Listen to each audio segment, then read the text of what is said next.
രചന ഗംഗോത്രി. ഭാഗം 65.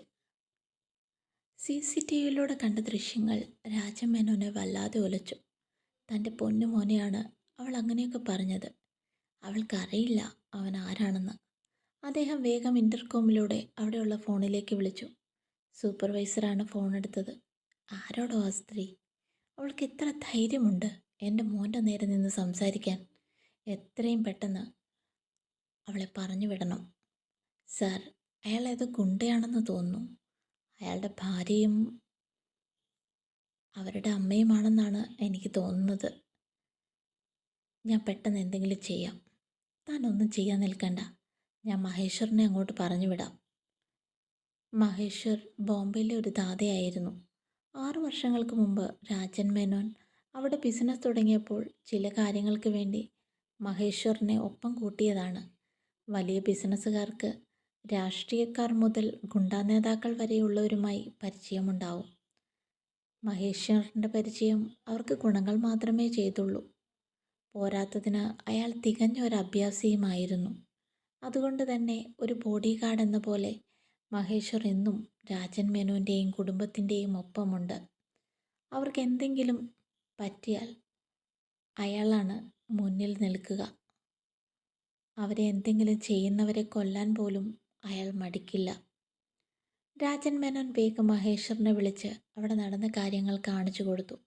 അത് കണ്ട് അയാളുടെ മുഖം ദേഷ്യം കൊണ്ട് ചുവന്നു. അവിടുത്തെ പ്രശ്നങ്ങളെല്ലാം അവസാനിപ്പിച്ച് ഗായത്രി വൈകിയുമായി മുറിയിലേക്ക് പോയി.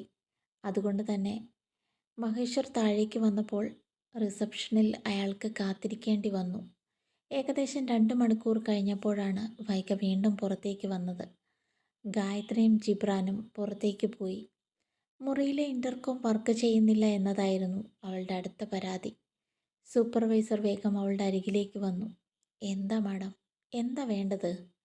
എടോ, രാവിലെ പ്രശ്നമുണ്ടാക്കി ഒരുത്തനുണ്ടല്ലോ, എൻ്റെ മുറിയിലേക്ക് അവനെ പറഞ്ഞു വിടണം. എനിക്കൊരു ഫിഷ് ബിരിയാണിയും ആപ്പിൾ ജ്യൂസും വേണം. അവനോട് തന്നെ അത് വിളമ്പിത്തരാനും പറയണം. വൈഗ അഹങ്കാരത്തോടെ പറഞ്ഞു. അവളുടെ ചുണ്ടിൻ്റെ കോണിൽ ഒരു പരിഹാസച്ചിരി ഒളിഞ്ഞിരിപ്പുണ്ടായിരുന്നു. അത് സൂപ്പർവൈസർ കാണുകയും ചെയ്തു. അവൻ്റെ ഡ്യൂട്ടി കഴിഞ്ഞല്ലോ മാഡം, ഇനി നാളെ രാവിലെ വരികയുള്ളൂ. ഞാൻ മറ്റൊരാളെ വേണമെങ്കിൽ അയക്കാം. എനിക്ക് അവനെ തന്നെ വേണം. നിങ്ങളവനെ വിളിക്ക്. ഓവർ ടൈം ചെയ്യുന്നതിൻ്റെ പൈസ ഞാൻ കൊടുക്കും. ഞാൻ ആരാണെന്ന് നിനക്കറിയാമോ? ഇനി ജയ്പൂർ ഭരിക്കാൻ പോകുന്നത് ഈ ഞാനാണ്. വേണമെങ്കിൽ ഞാൻ അവനെ എൻ്റെ സെക്യൂരിറ്റിയായി നിയമിക്കും. താൻ വേഗം വിളിക്കടോ.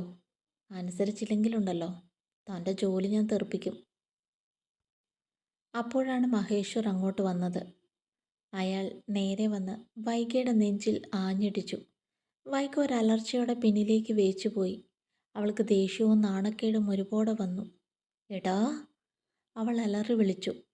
എന്നെയാണോ വിളിച്ചത് എന്ന മട്ടിൽ മഹേശ്വർ തിരിഞ്ഞു നോക്കി. എവിടെ നോക്കിയാടാ നീ നടക്കുന്നത്? ഞാൻ ആരാണെന്ന് നിനക്കറിയോ?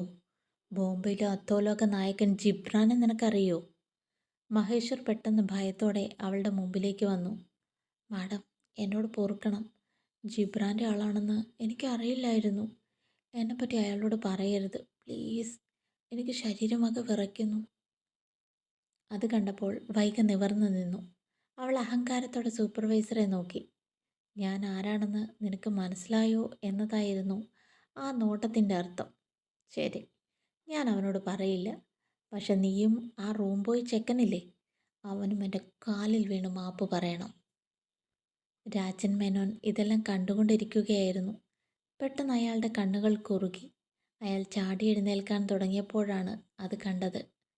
അവളുടെ നെഞ്ചിലേക്ക് ആഞ്ഞു ചവിട്ടുന്ന മഹേശ്വർ. പിന്നിലേക്ക് വീഴാൻ പോയ വൈഗയെ അയാൾ വേഗം കൈകൾ കൊണ്ട് വലിച്ചു പിടിച്ചു. പിന്നെ അവളെ എടുത്തു പൊക്കി വട്ടം കറക്കി.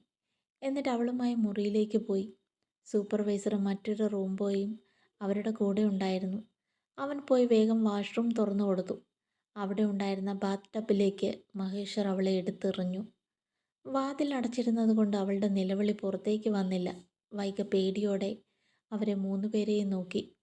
മഹേശ്വർ പെട്ടെന്ന് അവളുടെ അരികിലിരുന്നു. നിന്നെ തൊടാൻ പോലും എനിക്ക് അറപ്പാണ്.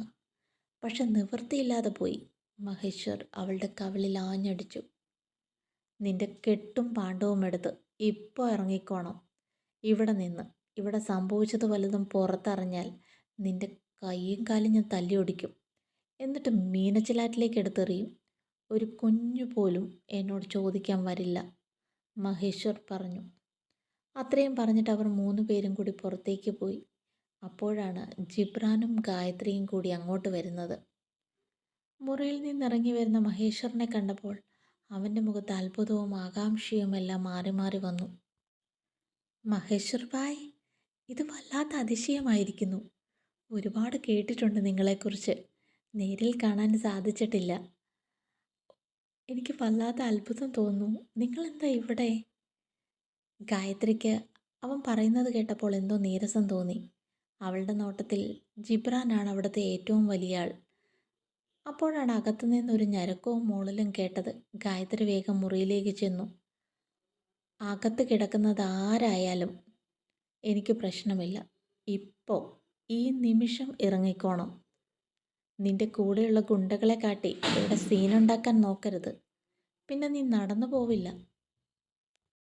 അതുകൊണ്ട് 10 മിനിറ്റ് സമയം ഞാൻ തരാം, മഹേശ്വർ പറഞ്ഞു. ഗായത്രി ഒരു നിലവിളിയോടെ അമ്മയുടെ അരികിലേക്ക് ചെന്നു. വൈകിയുടെ മുഖം കണ്ടപ്പോൾ തന്നെ അവിടെ എന്തോ അരുതാത്തത് സംഭവിച്ചു എന്നവൾക്ക് മനസ്സിലായി. അവൾ അമ്മയെ താങ്ങി പിടിച്ച് ബെഡിലേക്ക് കൊണ്ടുവന്ന് കിടത്തി. എന്നിട്ട് ജിബ്രാനെ വിളിച്ചു. മഹേശ്വർ അപ്പോഴേക്കും അവിടെ നിന്ന് പോയിരുന്നു. എന്താ എന്താ ഇവിടെ സംഭവിച്ചേ? വൈഗ ഒന്നും മിണ്ടിയില്ല. വേദന കാരണം അവൾക്ക് മിണ്ടാൻ സാധിച്ചില്ല. ഗായത്രി അവളെ പരിശോധിക്കുന്നുണ്ട്. അവളും എന്താണ് സംഭവിച്ചതെന്ന് ചോദിക്കുന്നുണ്ട്. ജിബ്രാൻ വേഗം തൻ്റെ ആളുകളെ വിളിച്ചു വരുത്തി. എന്നിട്ട് സാധനങ്ങൾ പാക്ക് ചെയ്യാൻ ഗായത്രിയോട് പറഞ്ഞു. അവളൊന്നും മനസ്സിലാവാത്തതുപോലെ അവനെ നോക്കി. അയാളുടെ മുഖത്ത് ഭയം നിഴലിച്ചിരുന്നത് അവൾ കണ്ടു. അവൻ്റെ ആളുകൾ വന്ന് വൈഗയെ താങ്ങിയെടുത്തുകൊണ്ട് വണ്ടിയിലേക്ക് കൊണ്ടുപോയി. പിന്നാലെ അവരുടെ ബാഗുമായി ഗായത്രിയും ജിബ്രാനും. നമുക്ക് പാലയിലേക്ക് പോകാം. ഗായത്രി മനസ്സിലാവാത്തതുപോലെ വീണ്ടും അവനെ നോക്കി. ഒരു ഹോട്ടലിലും ഇനി നമുക്ക് മുറി കിട്ടില്ല. പാലായിൽ താമസിക്കാം. ഇന്ന് രാത്രിയാണ് നമ്മുടെ ഓപ്പറേഷൻ. അവളുടെ വീട്ടിൽ അവൾ മാത്രമേ ഉള്ളൂ. അവളുടെ അപ്പനും അച്ഛമ്മയും കെട്ടിയോനും അമേരിക്കയിലേക്ക് പോയി. നിനക്ക് ആ വീടിനെക്കുറിച്ച് നന്നായി അറിയാമല്ലോ. അതുകൊണ്ട് തന്നെ ഇന്ന് രാത്രി നമ്മൾ അങ്ങോട്ട് പോകുന്നു, ജിബ്രാൻ പറഞ്ഞു.